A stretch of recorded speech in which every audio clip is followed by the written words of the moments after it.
Okay, let me get this out quickly. I'm gonna kill two birds with one stone. First thing I want to say is embrace pain and embrace suffering. When you can do that, you become unstoppable. Anytime anything negative happens in my life, I get more powerful. I boss up. I become better.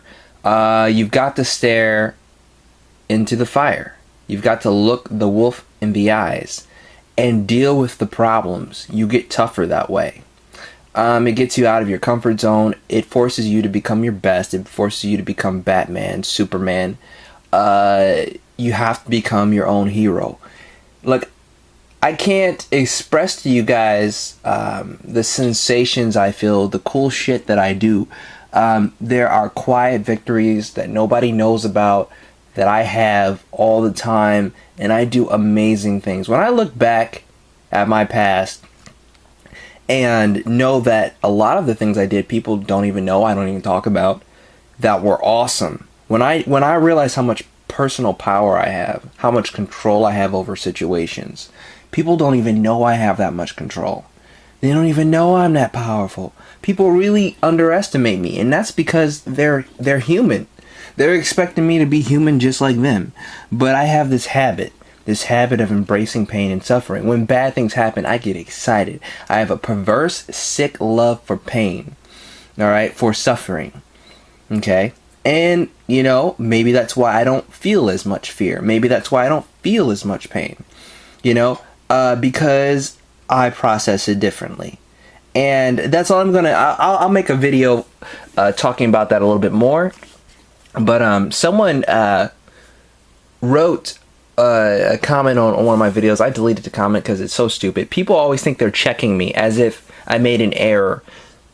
Truth is, this may be a shocker to some people, but I know what the fuck I'm talking about when I say things. I don't just say things. Even if it's foreign to you or if you don't agree, you might want to ask me why I said it, because I don't just talk out of my mouth. And all you have to do is listen to the things that I say, even if they rub you the wrong way, and just wait a while and look. And what you will inevitably see is that I do know what I'm talking about, and the things that I say only will help your life. Like, if you notice, the things that I say empower you. They do not at all hurt you. And you will realize messages and things that I said that maybe you didn't agree with or understand. You will realize later what he really did know what he was talking about. I embrace experience and then I process it. The more experiences you have, the more gold you have to dig through. Alright, so the occult and money. If you think that that money has nothing to do with the occult, you're sadly mistaken. Have you ever heard of the saying, and I'm going to make this quick, have you ever heard of the saying, the law of the land? This is the law of the land. Okay, so I'm sure you've heard that. Well, there's another law. There's the law of the sea. I don't know if you knew that, but just think about it. If someone says the law of the land, that's a demarcation, right? That's saying that it's specifically the law of the land. So that means, well, there must be another law. So yeah, there's the law of the sea. When you think of money, I'm gonna throw some things out there. Think of some of the terminology, some of the words that are used in money, and I'm gonna jump really quickly just when I'm talking about terminology and the words used for specific things in this country. I don't know if you know this about me, but my first year of college, I was a criminal justice major. Before I got in college, I was friends with one of my dad's friend. Excuse me. I was one of my friends had a dad who is a federal air marshal. I became cool with him. I got to go on a secret base, and I got to hang out with him and pick his brain because I was interested in becoming a criminal profiler. Now I ran away screaming from the criminal justice field when I realized how corrupt it was, and some of the things I learned just made me sick. just really disgusted me, and I didn't want to look at the world being that way. Now I realize, as I've grown and lived more years, that the whole world's that way. It's not just the criminal justice system within America. But here's the thing. Listen to the words here. Criminal justice, meaning justice for the criminals. Did you know that criminals have more rights than you do? Just think about that one for a second. I also want you to know that we live in a criminal culture.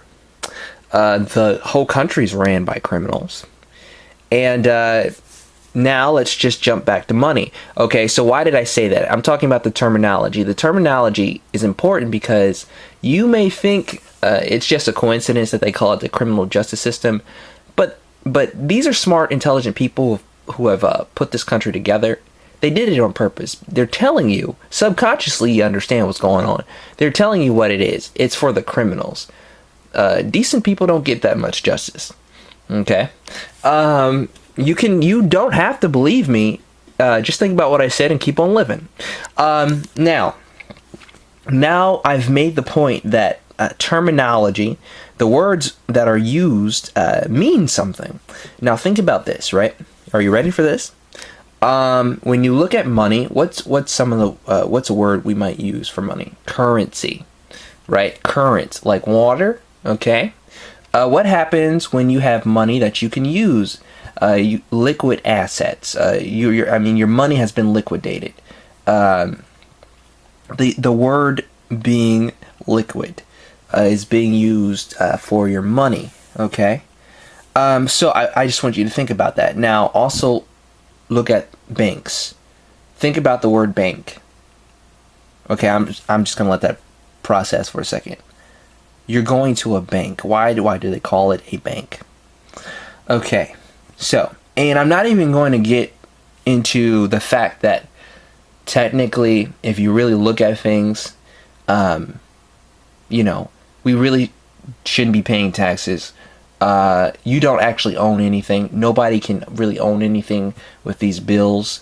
Banks can't loan you money. Oh, you think they're loaning you money? Why don't you look into what the process is really?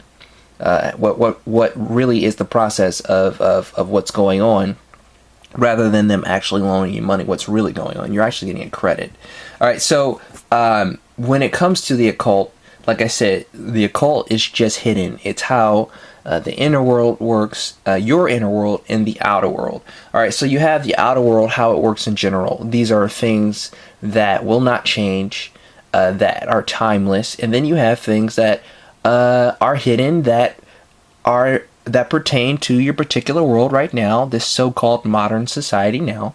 Do you really know how it works? Did you know that technically you are a slave, and that you are worth an actual dollar amount?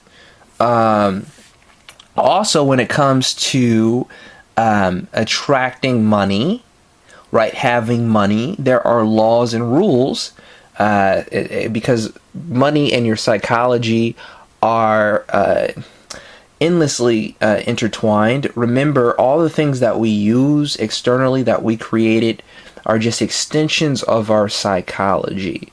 All right, so money represents energy.